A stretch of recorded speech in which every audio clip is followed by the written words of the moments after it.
So, let's talk about a psychology experiment that's become, well, pretty much a legend. It's got kids, a marshmallow, and a choice that seem to predict their entire future. But the real question is, what in the world does any of this have to do with our money? It sounds kind of crazy, doesn't it?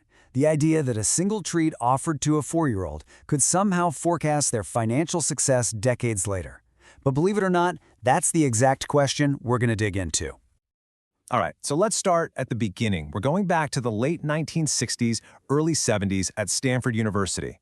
This is where psychologist Walter Mischel came up with this now iconic study in something called delayed gratification. The setup was just brilliantly simple.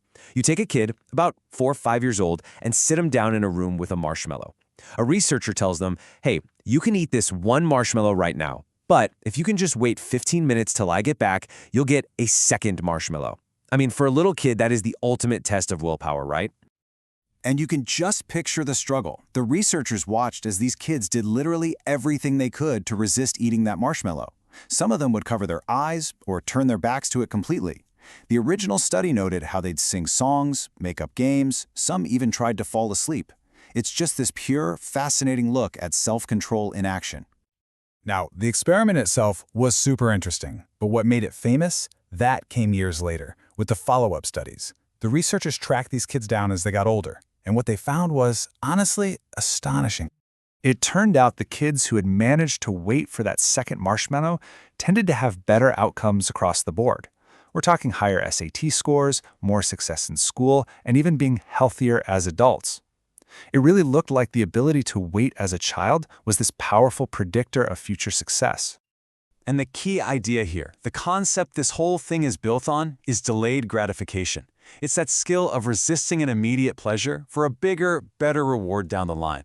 And as you can probably guess, this applies to a lot more than just marshmallows. So this brings us right to our own lives, and specifically to our money.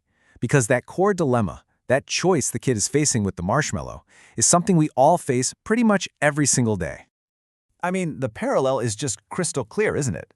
A child deciding between one marshmallow now or 2 later, it's the exact same mental muscle an adult uses when deciding whether to spend money today or save it for a big future goal like buying a home or retiring comfortably.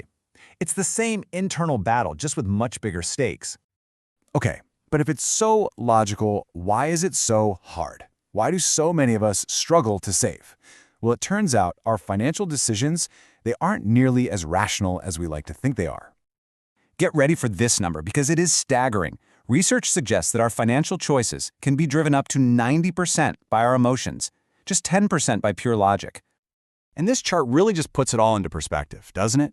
That tiny little sliver, that's our rational brain trying to make the smart choice. And that huge section, that's the powerful, immediate, gut-feeling pull of our emotions. It means our feelings, not our spreadsheets, are usually the ones in the driver's seat. So, what kind of emotions are we talking about? Well, they often show up as these things called cognitive biases. You can think of them like mental shortcuts our brain takes that aren't always logical. Things like fear, envy, anxiety, they can all totally sabotage our best financial plans.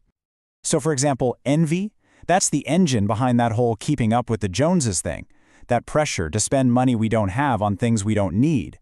And fear can be just as bad, leading to paralysis by analysis, where we're so terrified of making the wrong move with our money that we end up doing nothing at all, which is often the worst move you can make. So does this all mean that financial success is just a matter of having more willpower, of being better at controlling your emotions? Well, for a long time, that was the big takeaway. But more recent research has added some really important layers to the story. When researchers tried to replicate the marshmallow test, but this time with a much larger and more diverse group of kids, they found something really interesting. Yeah, the effect was still there, but it was only about half as strong as what the original study found. So what gives? Clearly, something else was going on. That something else turned out to be the child's environment. The newer study found that a kid's socioeconomic background was a huge predictor of their choice. And it makes perfect sense when you think about it. If you grow up in a home where things are scarce, taking the guaranteed treat right now isn't a failure of willpower, it's a smart, rational survival strategy. And this brings us to the huge idea of trust. Another fascinating study found that if a researcher promised a child something and then didn't deliver, that same kid was way less likely to wait for the second marshmallow later. Why? because they learn from experience that the promise of a future reward might be a lie. So, waiting isn't just about willpower, it's a strategic calculation based on whether you trust the world to keep its promises. Okay, so what is the big takeaway here?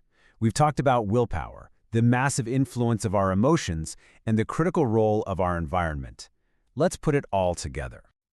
At the end of the day, your ability to reach your long-term financial goals is not a simple pass or fail test of your inner strength. It's a much more complex dance between your emotional brain and the environment you grew up in and live in now. It's not just about resisting the marshmallow. It's also about having a rational reason to believe that that second marshmallow is actually going to show up. And that leaves us with one final thought, a question to ask yourself. In your own life, what is the second marshmallow that you're working towards?